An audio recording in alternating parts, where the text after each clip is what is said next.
In other news tonight, a bill on the way to Governor Noem's desk aims to increase state aid for education by 7.1%. Well, Noem originally recommended 5%, but the Joint Committee on Appropriations approved the higher amount today.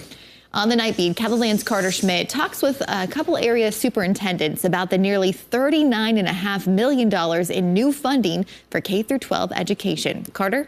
Good evening, Don and Bridget. I sat down with Baltic Superintendent Bob Sittig and Brandon Valley Superintendent Jared Larson today to find out how the increase could help in their schools. Their main focus is targeted at teacher pay. It's a percentage increase that's over double what is required by South Dakota law. The law really only required him to do 3%. We were, first of all, appreciative of Governor Noem when she proposed 5%, but hopeful because inflation was really more like 8%, that we could get more than the 5% even. And so 7% to me is a really good increase, and we're really appreciative for that.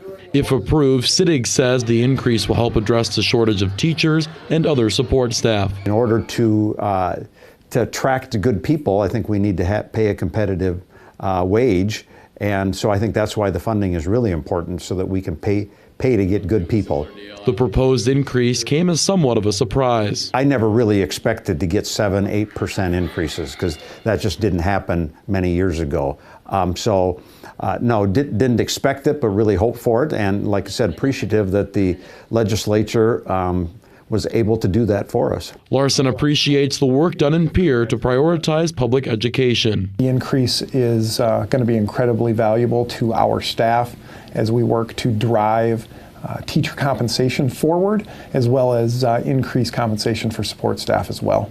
He says the #1 factor in student achievement is having quality teachers and staff. That includes retaining and recruiting. Compensation is obviously a critical factor in that work. So this increase will certainly help us put those dollars in the hands of our teachers and put the best teachers possible in front of our students.